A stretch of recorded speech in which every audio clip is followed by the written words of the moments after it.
Awesome. All right. Thank you all for being here. I'm Roger Royce. I'm a partner with Haynes Boone. I work in emerging companies and venture capital, should be emerging growth and venture capital in Palo Alto, California. And that means I do startups, formation, financing, M&A, and everything in between. As I said earlier, this is the first in a series of 12. And we're going to start with formation issues, company formation issues. This is legal issues related to startups and occupational hazard. I guess it's going to be a little bit tax heavy because we're talking about formation. So with that, why don't we get started? Actually, before we even get into formation, I'm just going to take you through the issues that you as a startup founder or even an investor or an advisor or maybe professional service provider should think about when you get involved with a startup company. And even before we get to the point of formation, getting back to the very earliest stage, the very first question we need to ask is whether you're even in a position to start a company. And it's almost every day that I talk to new founders, more than one time a day, actually.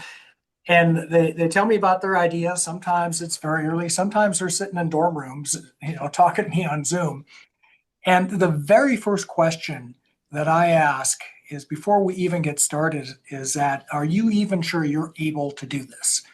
And here in California, we've got some pretty good clear rules around this. They're less clear in other states, but they generally follow this pattern. And the issue that I'm looking out for is whether this idea that you have belongs to you or if it belongs to somebody else.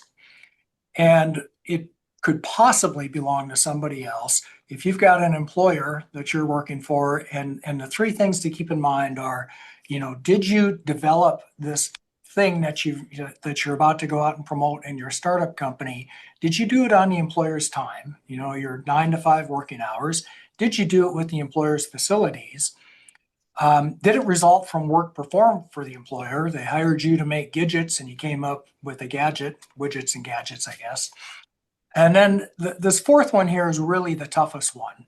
And is it related to the employer's business? And because it's pretty easy to know if you're on their time, pretty easy to know if they're using their computer or their lab or their office space. Or if it happened to come out of what you were doing for the employer. But this related to the employer's business is the one that we all agonize over a little bit. And it tends to be a little fuzzy. So we want to be careful about that. We want to dress that baby as much as we can. And, the uglier the baby, the more you have to dress it. So, be careful about distinguishing yourself from your current employer's business if you're currently employed. And pretty much everybody in this valley is. That's how startups start. People have side hustles and they do it on nights and weekends. And if you are close to the line on that, for God's sakes, you should probably not be out on social media bragging about your new company, especially before you left your old one, because I can promise you that stuff is going to be used against you.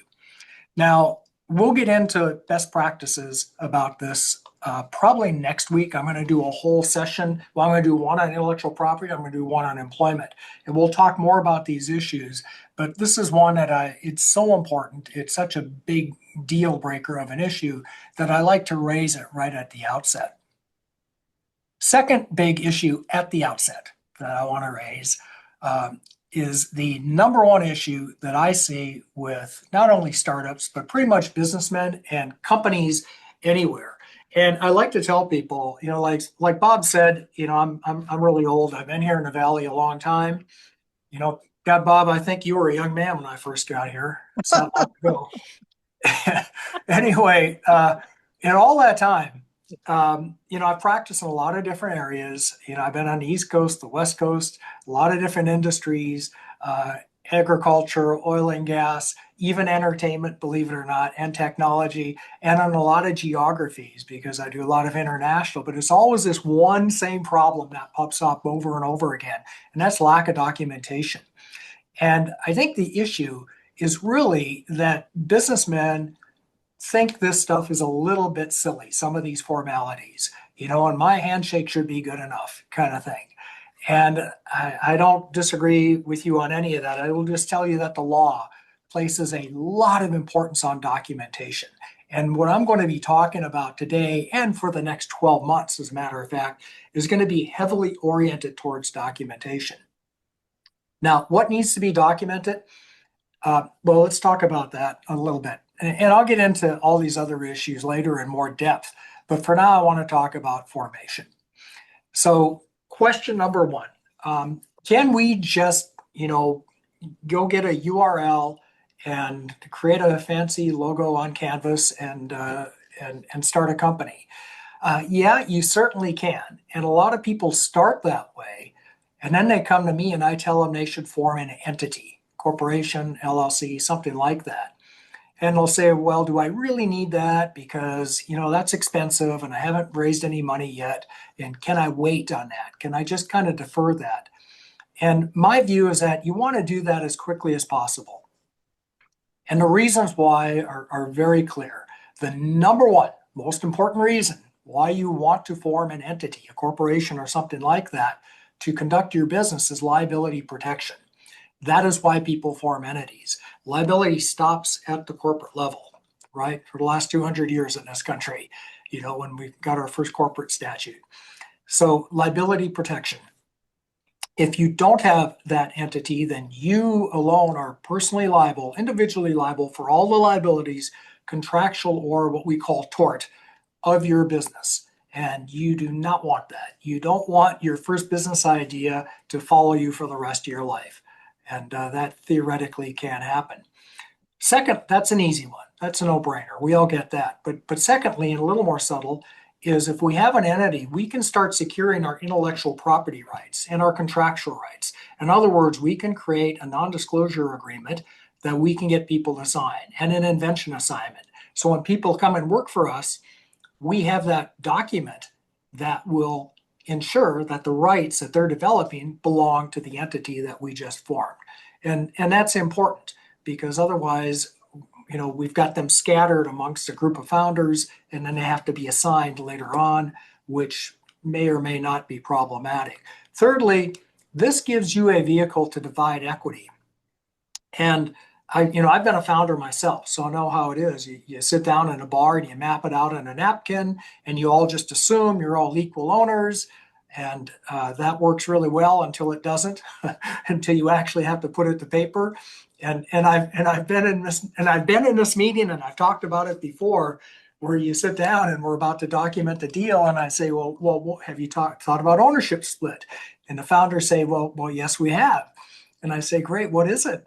And somebody says, well, I was thinking 60-40. And if there's a second founder, he says, I was thinking 60-40 too. And you quickly find out that they were not thinking the same thing. So get that in writing early on. If you wait too long, you're just setting yourself up for a dispute. And more subtly is that you can't have vesting unless you have that in writing. That's something that absolutely does have to be in writing. Sometimes the law will imply equity split, like if you're in a partnership and you don't say anything about it, it'll just imply equal ownership. It will not imply vesting terms. Investing is the idea that a person has to earn into their shares. They gather secured rights to their shares that can't be taken away by continued service. That has to be in writing, and every company should have that. We're going to talk more about that next week, but the important thing is get an entity form so you can have an agreement that establishes those rights.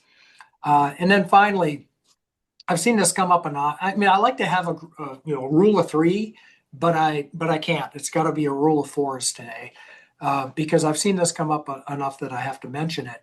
Is that contributions to the entity? If you have an entity, you can document those contributions.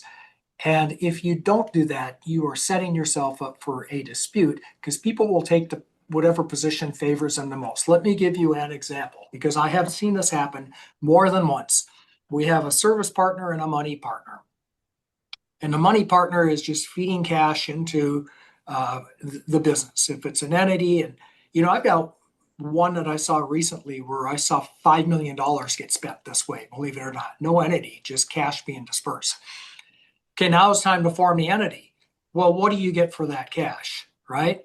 If you have an entity, you can put a promissory note in place. You can put a convertible note in place. You can put stock in place. You can put a safe in place. You can do all sorts of things. You can define it at the front end. If you wait and just figure it out later, well, obviously the person who put the cash in is going to figure out what works best for them and say, well, that's what I intended all along. So it's a risky thing to do. It's a risky thing to do. So if you have an entity, you can start documenting all this. Like I say, paper is really important. Okay, so now that I've convinced you that you need an entity to start business, let's kind of get into some meatier stuff. What type of entity should it be? These are a handful that I thought up. There are probably more. In fact, I'm sure there are. These are all the kinds that I have formed over the years, and I've probably done some that aren't on here. Actually, I know. Well, there is Benefit Corporation, so there might be others that are on here. But for our purposes, there's really one. There's really one. I mean, maybe two, but almost every startup is a C corporation. Sometimes we'll start as a limited liability company. I'm going to tell you why in a minute.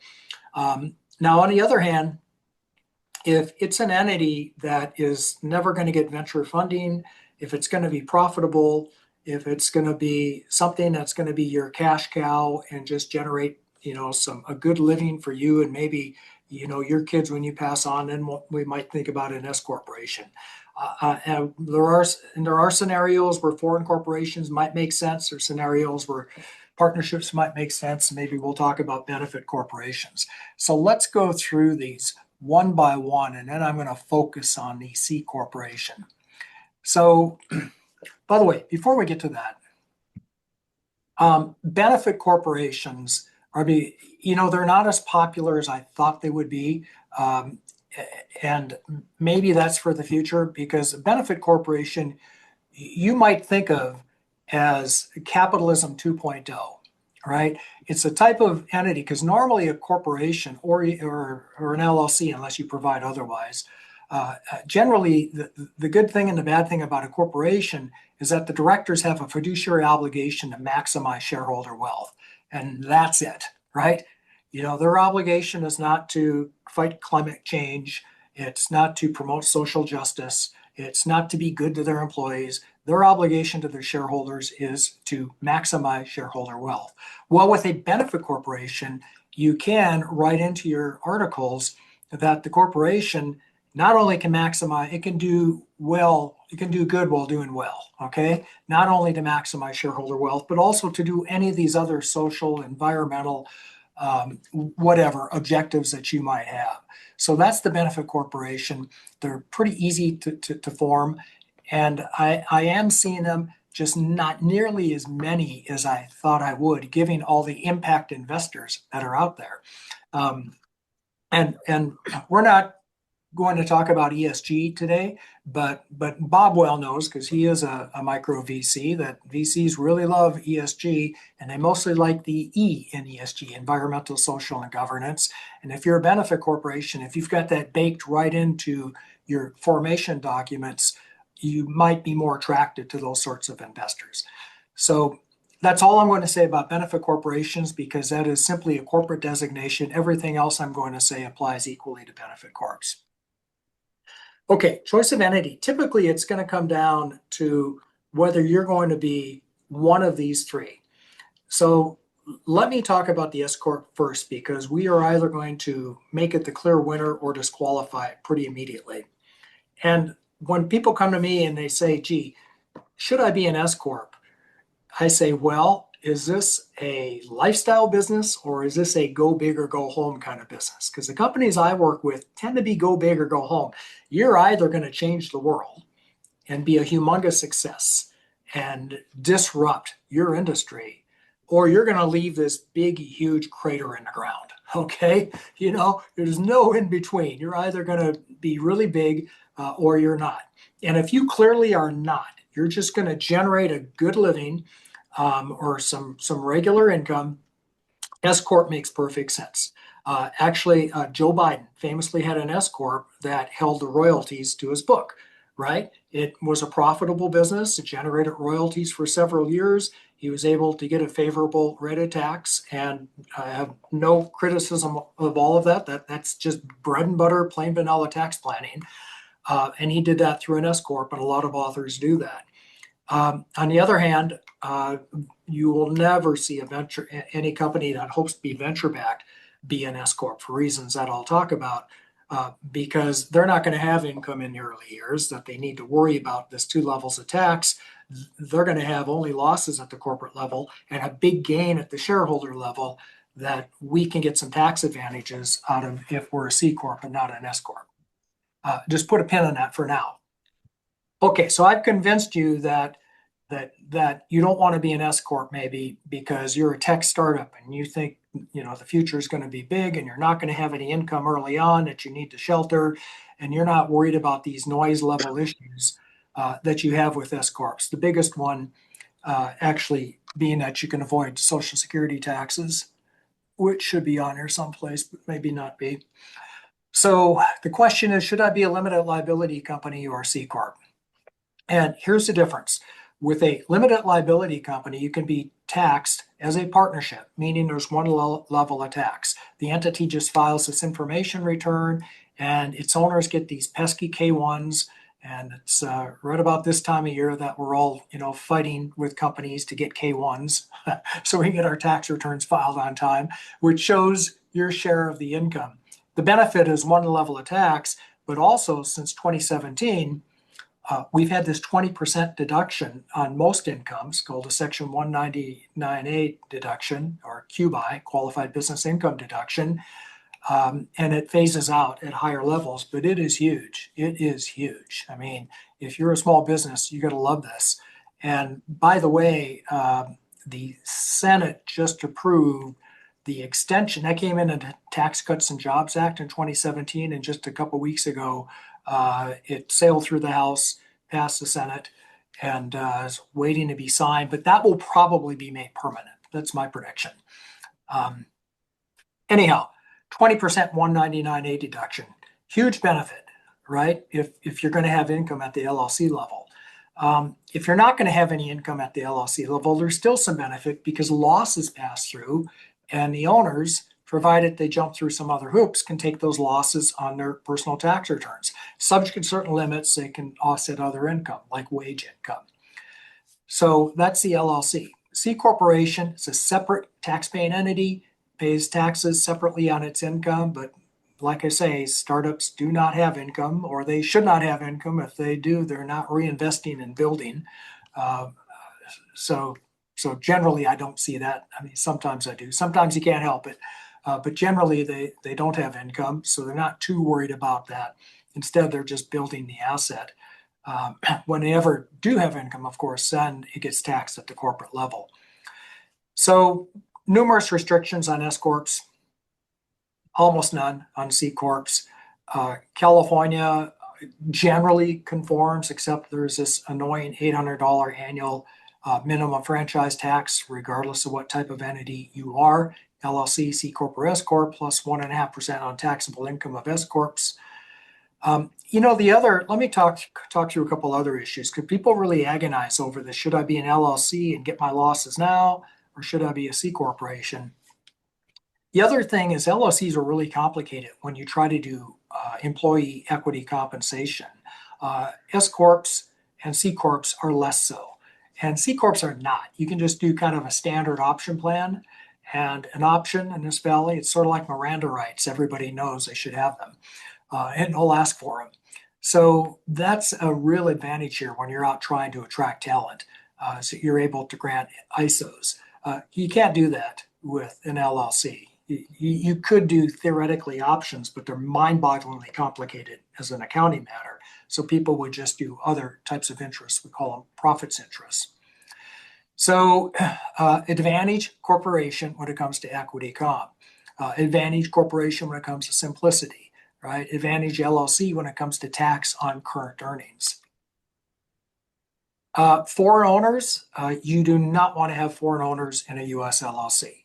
You theoretically could, but you really do not. You're going to maximize the amount of tax that gets paid in this country if you do that. And we could do 30 minutes on why that is, but just trust me on this one. S corporation, you're not allowed to have foreign owners of an S corp. So Advantage C corp. Now, conversion to another entity, because the issue is going to come up. Somebody is, in fact, let me jump ahead a couple of slides. Someone's going to say, well, I'll tell you what. I hear what you say about that go big or go home. But, you know, I don't know which I'm going to be. Like, I have a really good business here, and I could turn this into a lifestyle business. I could turn this into something profitable that's going to benefit me and my kids for, my family's business was in business for something like 60 years, from 1943 until just recently. How many years is that, Bob? That's even older than you. Holy cow. 1943. I was born in 41. That means Well, it's 81 years.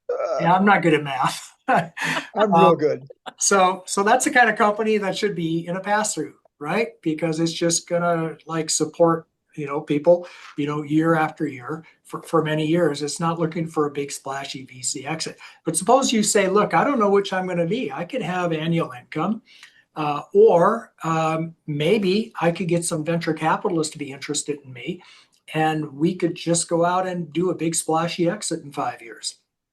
So they say, how about we just start as an LLC and wait and see? And that is absolutely a legitimate strategy. The downside is really there's just one, and that's you're going to pay two. You're going to pay me twice, once to form the LLC and again to incorporate the LLC. Or you're going to pay one of the online services twice, but you're going to go through more paperwork to get there. And if you do find a VC, then you incorporate at that time, because the VCs are not going to invest in an LLC. They just won't. Some of them claim to be willing to do it years ago.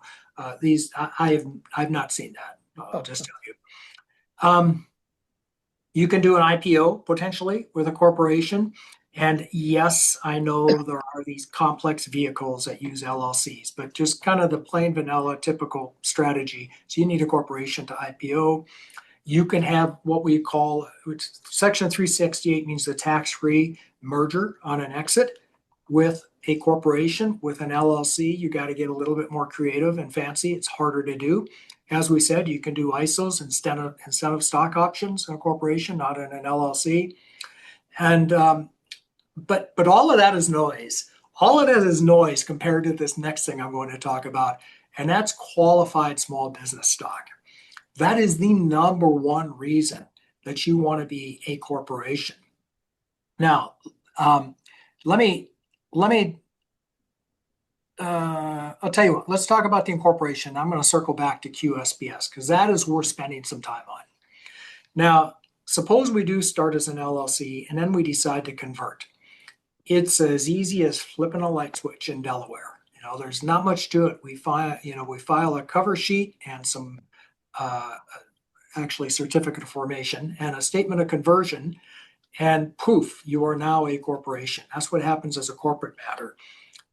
What happens as a tax matter is a lot more complex, but the conversion, they call it formless because it's so simple.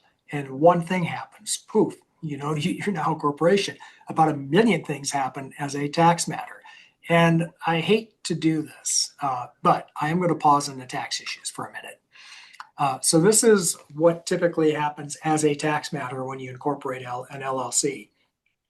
We have the old LLC and we have the new corporation, cleverly named NewCo in this example. And what happens as a tax matter is one of three different scenarios where either the assets of old LLC go into NewCo, or all of the interest in old LLC go into NewCo, or some combination of that. And you get different results as a tax matter. And we could spend an hour talking about all the different variations on that. And if you really are interested, go through my slides. I talk about it in detail. I want to talk about the one big issue that comes up when that happens, is what we call a debt in excess of basis problem. Now, here's the scenario. You form the LLC because you were trying to harvest some losses out of it, but you didn't put any money into it because you're a founder, and somebody else loaned money to you because you took money on convertible notes, which we don't do on the East or West Coast much anymore, but there was a time. So now we got a bunch of debt in the company, and we use those debts to finance expenses, which generated tax deductions, which you, the founder, have picked up on your return, or somebody has. Now we incorporate the entity, and somebody has to recapture those tax deductions. And that becomes a gating problem sometimes. Now, that's in theory. In practice, having done this numerous times and been through this over and over and over again, this is one of those things that until you go through it, it's kind of counterintuitive. There are so many rules that limit the founder's ability to actually use those deductions that we end up not having a recapture. What we have is a suspense account or suspended losses. And it's almost never that, and in fact, if somebody actually does generate a gain when they incorporate the LLC, it would be by accident. They did not plan into it because they should not have been taking, or they took losses they shouldn't have taken. They should not have been taking losses. But let's suppose there's ways you can figure. In fact, Donald Trump famously was able to do this, right? In his LLCs, took lots of losses, and later on when he incorporated, he had a big gain that he was able to exclude under our COD rules. So if you're clever enough, you could probably do it. But generally, that just doesn't happen. And if it does happen, we can plan around it when we do the incorporation. But it is an issue that has to be highlighted and mentioned. Now, I skipped a slide back here, and I don't want to skip slides. So I'm going to come back to that one. Actually, I'm going to do it right now. So let's say now whether we're going to incorporate our LLC or we're just going to start new with a corporation. Again, I just want to hit these two tax things real briefly, and then I'll move on to more interesting stuff. Number one, everybody believes that founder stock is to receive tax-free, right? And that's generally true, but it doesn't happen by magic, okay? It happens under IRC Code Section 351, which basically states that if you receive stock in exchange for property, cash or property, and you, the transferors as a group, own more than 80% of the stock post-transfer by vote in value, then that's a tax-free transaction. And that's how every company gets formed, okay? Except for when it doesn't. But we're talking about formation. So as long as we fit within those rules, transfers have control, 80%, and they contribute cash or property. Where we run into some trouble is when people say, look, I'm just going to give you sweat equity in exchange for stock. Now we get around that in startup land. This is one of those that's Hollywood kind of scenarios where we say, well, you're going to pay $100 for the stock and that's all that it's worth. And we're all going to close one eye and look the other way and pretend that's true. And believe it or not, that's just how it gets done. And the IRS just never, ever challenges that. Or in 40 years, they've never challenged that when I've done it. And I've never seen it challenged. And there's good logic behind it, because at that point, all the company has is some cash. But they also want your IP. So you contribute and you might have developed some IP, business plans, marketing, etc. That's got some value. You've got an idea. So you're going to want to contribute that to the company also in exchange for stock. Well, that has a zero basis. You didn't pay for it, but it has a high value because it's worth something. Why are we not taxed on that? Because of Section 351. So it is important to pay attention to 351 and make sure we fit within it. When don't we fit within it? And I see this scenario often. We formed a company in year one, and then in year two, new founder comes along and says, hey, me too, I want some stock. I'm going to join your company.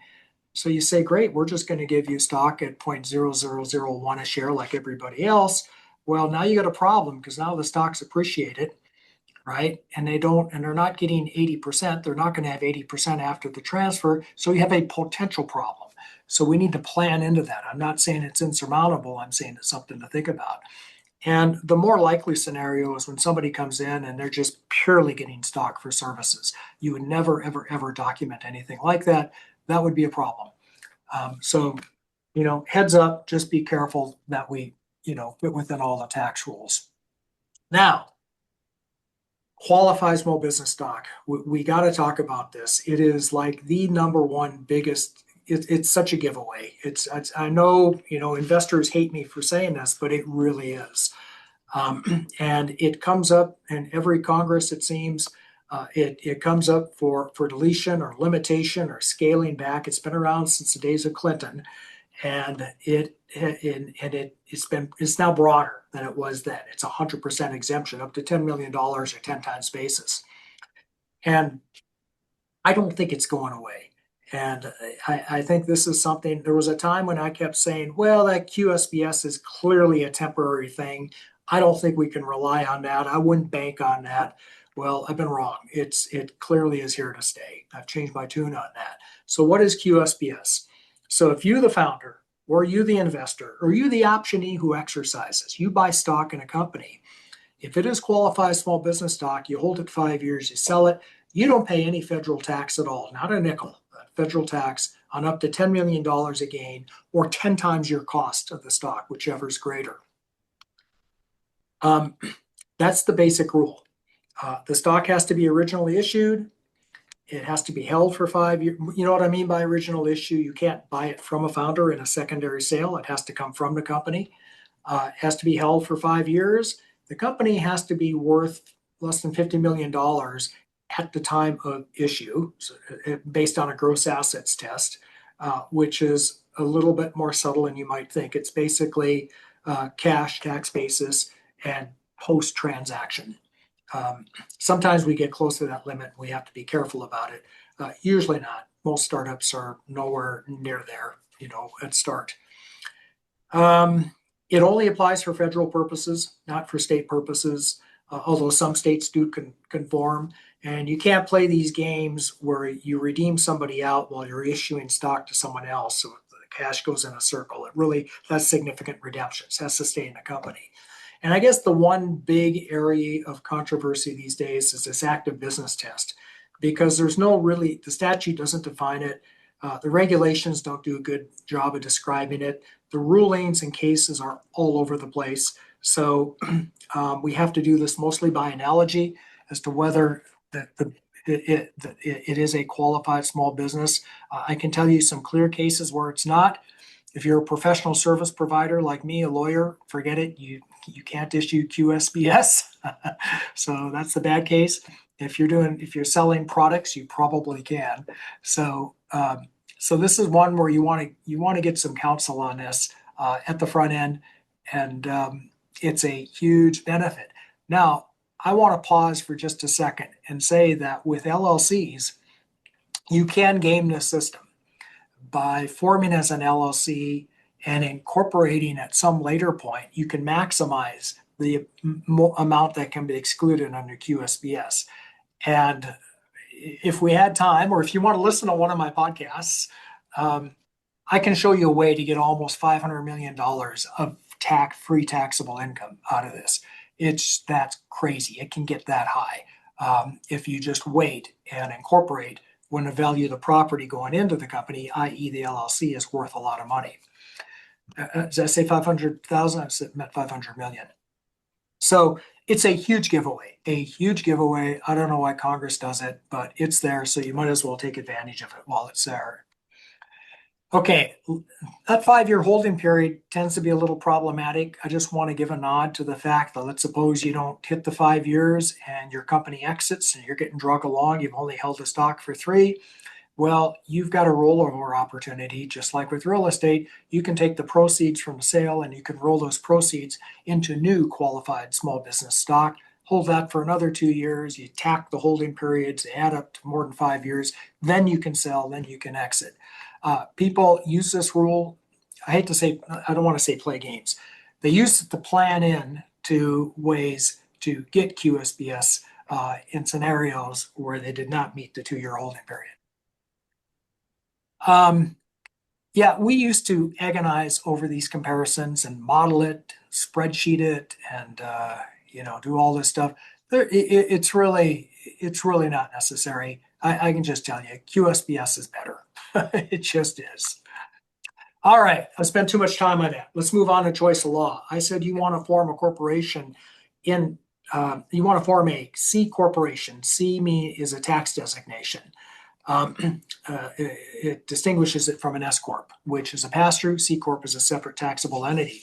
Well, where do you want to form it? And the answer is Delaware. Okay, I'm licensed in 6 states, none of them Delaware, but 99% of the companies I form are under Delaware law. It is just so far superior. It is and the number one reason is because the VCs are going to force you to go there. Why are they going to do that? We could spend a lot of time on specifically the statutory provisions. I'll only mention one and tell you that generally Delaware is very protective of shareholder rights.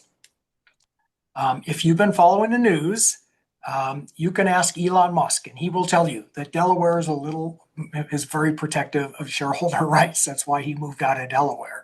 Other states, not so much. Nevada is very protective of management. You can have the same fact scenario, and you'll get a completely different result in Delaware as you will in Nevada. Let me just put it that way, as to what management can do. So VCs who are going to be shareholders, of course, they're pretty big on shareholder rights, so they're going to insist that you be in Delaware. And then there's all the usual reasons. We have very clear law in Delaware. They apply the law as it's written, unlike California, which tends to be a little bit more judicial interpretation, a nice way of saying it. Delaware, if you agree to it, if it's on the paper, they're going to apply it as it's written, even if it has unintended consequences. And there are some other corporate advantages. The one big one is there's this thing called abrogation of class voting. So here's the scenario. VC invest in your, people ask me, why do VCs like it so much? I want specifics. Well, here's the specific. And this is just one, but it's the big one. VC invests in a company. Company goes along for a while. We have this investment opportunity, and a majority of all the shares are in favor of it, right? But the VCs have preferred shares, common stockholders have common shares. California law would say you got to get a majority of the vote of both those classes, and you can't even agree to change that. That is in the law, and you have to do that every case. I had a scenario where I had a company. They gave 1% of a separate class of stock to somebody, not realizing because it was a California corporation, they give that person a veto right. In fact, you could even argue that non-voting stock has that veto right. I won't opine on whether that's true, but I've seen that argued. So Delaware, you don't have that problem. You can provide in your organizational documents that majority rules. It's not a majority of each class, majority of everybody. That's abrogation of class voting. Now, I'm licensed in Nevada, so I like Nevada. I do business in Nevada, and I rarely use it because it's not many companies that are willing to take advantage of all the things Nevada allows you to do. It allows you to give quite a bit of advantage to the directors and officers. It allows you to give them the ability to do, interested party transactions, conflicted transactions, etc. All the stuff that in Delaware you need to jump through a lot of hoops to do. I want to mention Wyoming because they call that the new Nevada, but forget it. I'm not going to take another bar exam. I'm done with that, so I'm not going to get licensed in Wyoming. I've been fooled once before because Nevada did not end up being a new Delaware, obviously. But Wyoming does have some very friendly statutes, and in particular, it is known as a real go-to jurisdiction for crypto because they have some statutes, especially a DAO, right? A decentralized autonomous organization. Wyoming actually has a whole DAO LLC statutory scheme. And it is, I hate to say, but I think it is superior to Nevada in a lot of ways. In particular, it has better privacy. It's a modern statute. You don't have to have a business license in Wyoming like you do in Nevada. So there's a lot of things to recommend it. And I'm hearing it come up a lot. I'm going to talk about foreign jurisdictions later, but we're going to talk all about tax. So I'll leave that for now. Actually, now is now, I guess. All I want to say about foreign corporations is that there was a time when we had to have a long discussion with founders about whether they should form their company in the Cayman Islands or someplace like that. We no longer have that long discussion, both for foreign reasons and for U.S. reasons. The foreign reason is that Cayman Islands is no longer a place that you can just have a paper company, other than in like fund, the venture fund industry can do it, but an operating company really cannot because they have economic substance rules in Cayman Islands. And they've got know your customer rules that are really, really strict. And a lot of companies around the world do. In fact, the United States is kind of unique in that it's somewhat of a tax haven. and it's not a tax haven, but well, a tax haven, an information haven, because it's one of the few jurisdictions where the ownership is not public. Now, California has changed that. Let's take a sidebar here. Corporate Transparency Act. If you've been reading my blog or following my podcast, I've talked a lot about the Federal Corporate Transparency Act. And the CTA recognized the fact that criminals are, view the United States as a jurisdiction of choice to form their entity because nobody has to know who's behind the entity. So lots of illicit money could run through a U.S. company. You couldn't do that in Cayman. They have very strong know your customer rules. We don't have any at the federal level. So the Corporate Transparency Act came along, went into effect, and then got into the court system and was ruled unconstitutional, and then it wasn't, and we went back and forth and back and forth. And what it would have done is require companies to disclose the owners of their companies to the federal government to be accessed only by law enforcement, right? And the idea is that would have discouraged people from using U.S. corporations for illicit activities. To me, it's kind of like asking people to check a box that says they're a terrorist. I didn't think that the companies that they were targeting were going to comply anyway. But anyway, that was the law. Well, the federal government is no longer even enforcing this for domestic companies. It is for foreign companies, but the domestic companies don't have to comply with this for now. We may get a new administration and we'll get a different view on that, but for now, they don't have to. But in foreign or jurisdictions, most of them will require you to have that. Given the time here, I'm not going to spend a lot of time on them. I will just tell you that between these three rules, CFC, PFIC, and GILTI, that income of that foreign corporation is going to get taxed in the U.S. And everything changed in 2017 with the Tax Cuts and Jobs Act. It's really, really difficult to move income outside the U.S. if you're a U.S. person. In addition, the investment environment has really tightened up. We've all heard of CFIUS, right? And those are the rules that restrict investment from from every country into U.S. companies. They have to get approval, or at least not approved by the Committee on Foreign Investment in the U.S.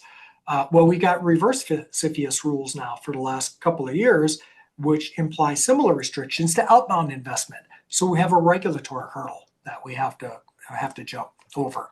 And then finally, you can't open an email anymore without hearing about the new tariffs.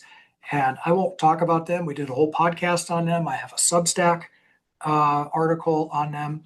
And I hesitate saying anything about it because, let's see, it's 12:50 now. By the end of the day, it might have changed again.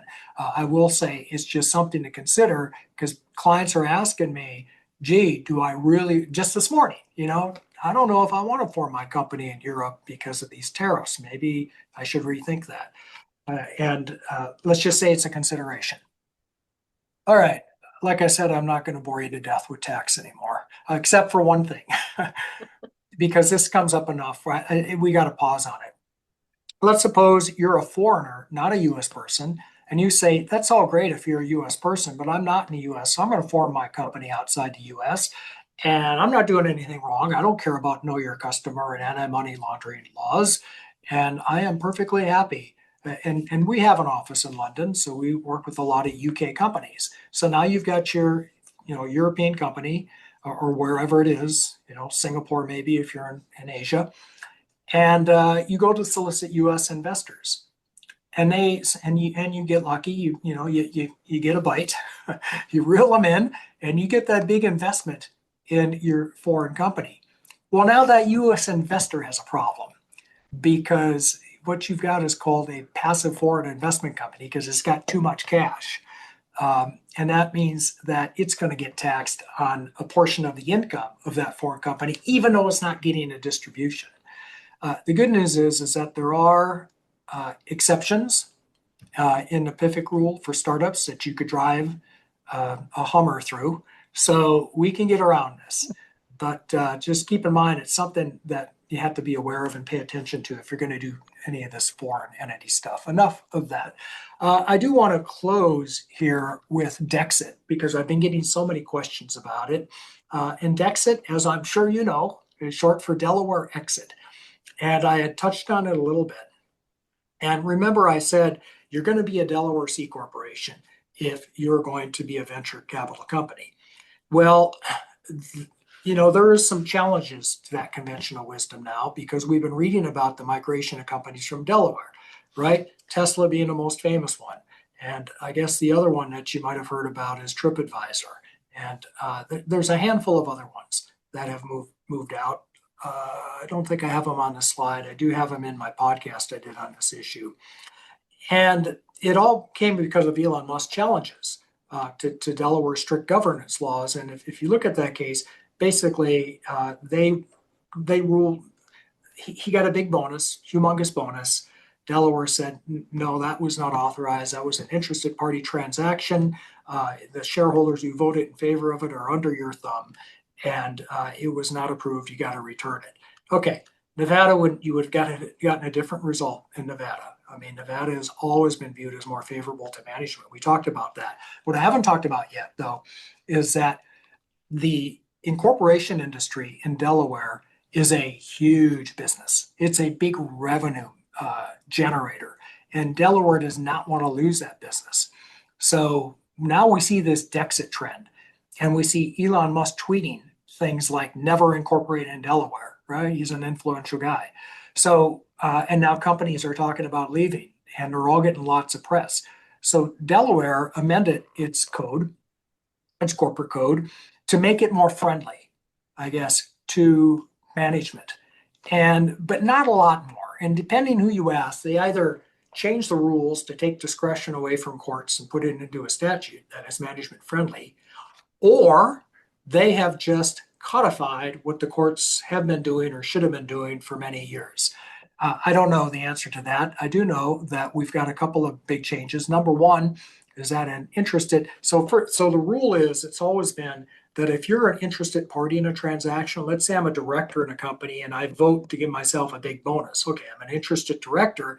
The burden's on me to prove that that transaction is fair and reasonable to the corporation, unless I get a majority of disinterested shareholders or disinterested directors to approve it.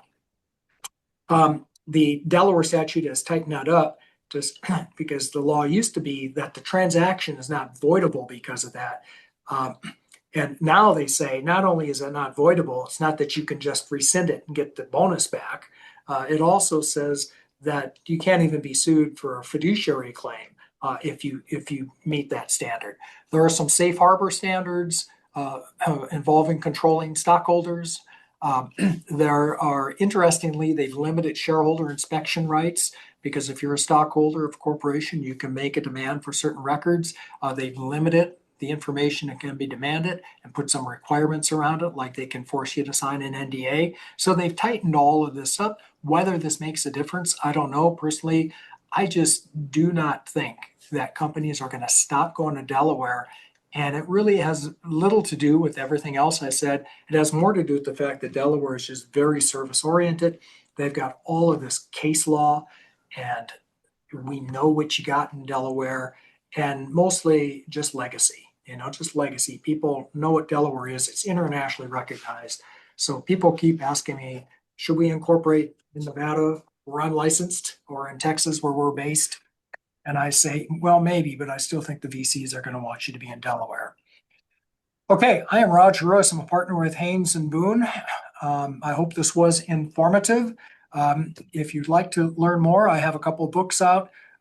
If you email me, I'm happy to send you an electronic copy. Dead on Arrival, it's about 10 years old, but it's more than that, 13 years old, but it has some good information about all the mistakes that I've seen startup companies make. It's still relevant today.